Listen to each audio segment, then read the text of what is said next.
Lady Caroline has brought you back, then? Said Sir Philip, after his first pause of astonishment. Yes, said Cecilia, quite calmly. I have been expelled. Sir Philip stared at her. Expelled? You? Yes, indeed, Cecilia replied, a faint smile playing about her lips, as though the word amused her more than it alarmed her. And so has my great friend, Jocelyn Amoko. Here she is. Jocelyn, I am telling Sir Philip that we have been expelled, and he absolutely refuses to believe me. Sir Philip turned then, with sudden interest, to the girl whom he was seeing clearly for the first time. Until this moment, she had almost escaped his notice, standing so quietly beside Cecilia, as though she wished herself invisible. She was small and dark, a little brown creature with eyes so swollen from crying that their natural beauty was almost lost. Her features were slight and unremarkable, yet her mouth trembled with an emotion she struggled to restrain. Cecilia could afford serenity, her world was secure, but to Jocelyn, expulsion was no light adventure. It was loss, fear, and humiliation combined. Touched by the sight of her distress, Sir Philip softened at once. There was an added gentleness in his voice, a warmth in his manner, as he addressed her, an instinctive courtesy offered to one who seemed in need of protection. Jocelyn herself hardly noticed.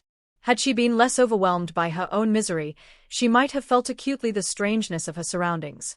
Never before had she stood in so magnificent a house as Francis' house. Never had she dined late, nor spoken to a gentleman in an evening coat, nor found herself under chandeliers that glowed softly above polished floors. The room was vast, elegant, and rich with comfort, enough to intimidate any inexperienced visitor. Yet Jocelyn scarcely saw it. Her thoughts were too crowded with what she had lost, and what she feared lay ahead. Only one thing had startled her: the attention paid to her appearance.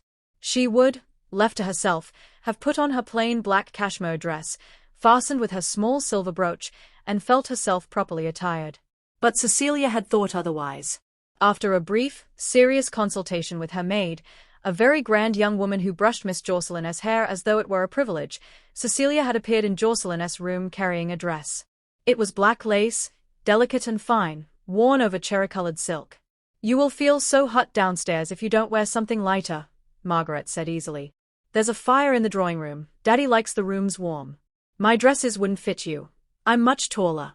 But Memma is just your height, and though you're thinner, perhaps, well, never mind. It fits you perfectly." She turned Jocelyn gently toward the mirror. "Look, Joyce," she said softly. "You are quite splendid." Jocelyn looked, and blushed. Not because she believed herself splendid, but because the gown revealed her neck and arms in a way no dress ever had before. It seemed to expose not only her skin, but something more private, her vulnerability, her unfamiliar beauty. "Ought it to be so open?" she asked hesitantly. "Do you wear your dresses like this, at home?" Cecilia smiled. "Mine are high. I am not out, you know. But you are older than I, and you used to teach. I think we may safely decide that you are out." She laughed lightly, then added, with affectionate certainty, "You look very nice, Jocelyn. You have such pretty arms."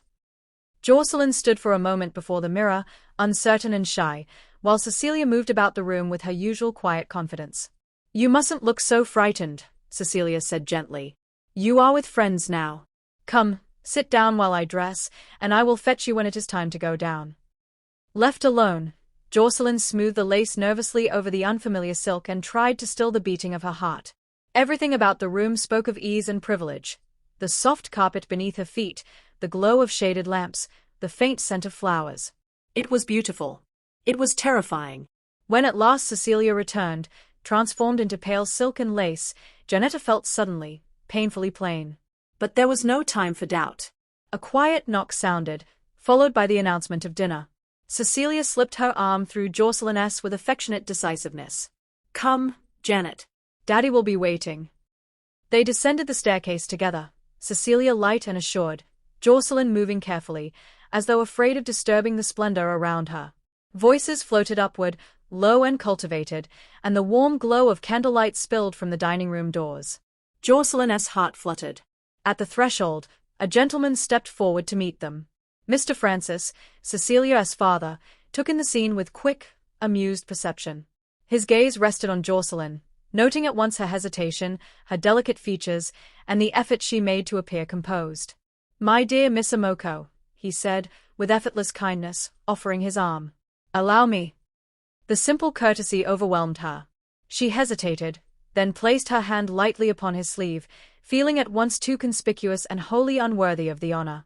As they moved forward, she wondered anxiously whether he knew who, and what, she was, only a dismissed governess pupil, the unwitting cause of his daughter's abrupt return home. If he did, he gave no sign of it.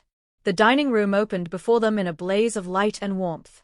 The long table gleamed with silver and crystal, flowers glowed softly among the candles, voices paused, then resumed in polite welcome. Jocelyn felt herself shrinking inward, acutely conscious of every step, every glance. She had never dined so late, never entered a room so fine, never imagined herself among such people. Yet as she was guided to her place, she sensed no hostility, only curiosity, and a certain amused indulgence. Cecilia, seated opposite her, met her eyes and smiled, calm, radiant, reassuring. And at that moment, Jocelyn realized with a sudden tightening of the heart that she had crossed a threshold far more dangerous than the door of the dining room. She had entered a world where kindness came easily, and where consequences were rarely visible at first glance.